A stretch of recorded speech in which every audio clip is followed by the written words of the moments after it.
बात हरियाणा चुनाव की करते हैं। पहलवानों हरियाणा के जुलाना से कांग्रेस प्रत्याशी विनेश फोगाट ने अपने चुनावी अभियान की शुरुआत कर दी है। उन्होंने अपने ससुराल जुलाना से ताल ठोकी है और उन्होंने कल जुलाना में एक रोड शो किया जिसमें विनेश फोगाट का जोरदार स्वागत किया गया। विनेश ने इस मौके पर जनसभा को संबोधित भी किया।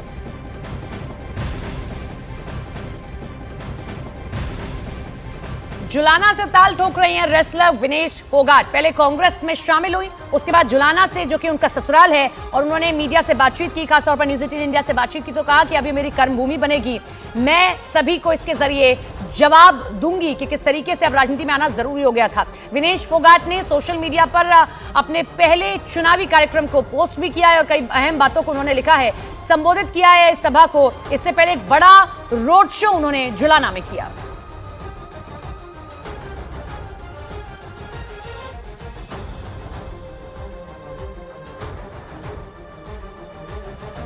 अपने इस कार्यक्रम के बारे में सोशल मीडिया प्लेटफॉर्म एक्स पर उन्होंने क्या पोस्ट किया वो भी आपको दिखाते हैं। वो पोस्ट करते हुए क्या लिख रही हैं?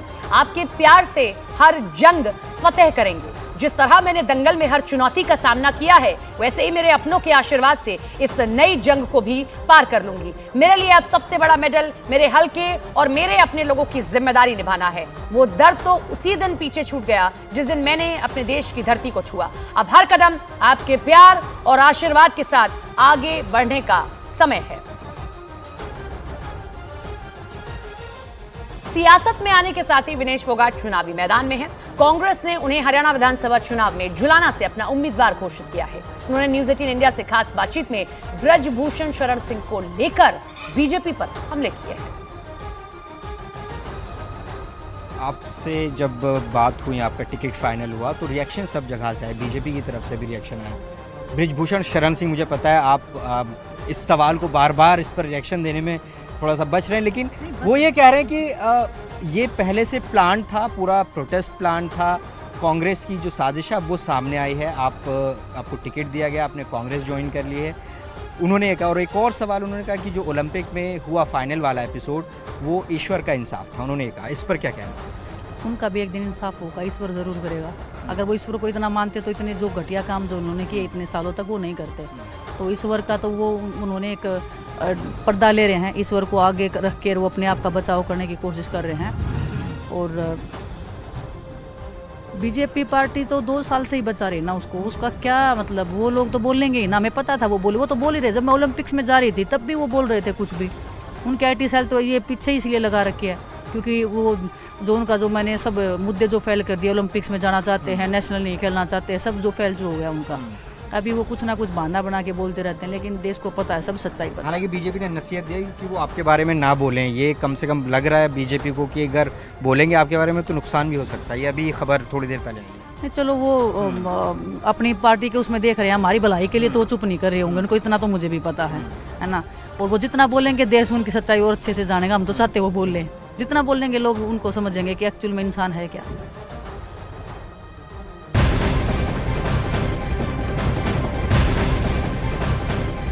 अगर सूत्रों के हवाले से खबर है, बीजेपी ने ब्रजभूषण शरण सिंह को विनेश फोगाट पर बयान देने के लिए मना किया है। बीजेपी ने अपने नेता ब्रजभूषण सिंह को बयान नहीं देने के निर्देश दे दिए हैं। विनेश फोगाट ने भी बीजेपी को नसीहत दी थी कि वो अपनी पार्टी को चुप रहने को कहें। विनेश ने न्यूज 18 इंडिया से बात करते हुए कहा कि ब्रजभूषण शरण सिंह जितना बोलेंगे उतनी अपनी सच्चाई बताएंगे। दरअसल ब्रजभूषण सिंह लगातार विनेश फोगाट पर हमलावर थे। खासतौर पर कांग्रेस पार्टी में शामिल होने के बाद वो विनेश फोगाट को लेकर अलग अलग बयान दे रहे हैं। सूत्रों के मुताबिक इसी पर पार्टी ने उन्हें अब चुप रहने के निर्देश दे दिए हैं।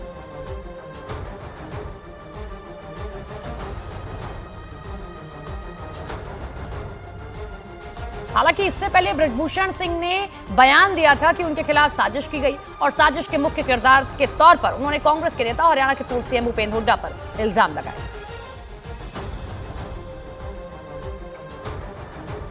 से कह रहा हूं या साजिश है, और पहले दिन से कह रहा हूं कि ये कांग्रेस की साजिश है, और पहले दिन से कह रहा हूं कि इसके मुख्य किरदार का नाम भूपेंद्र हुड्डा है, दीपेंद्र हुड्डा है। और अभी कुछ बातें निकल करके आई हैं और अभी पूरी स्थिति स्पष्ट नहीं हुई है। पूरी स्थिति तो उस दिन स्पष्ट होगी जिस दिन न्यायपालिका का जजमेंट आए।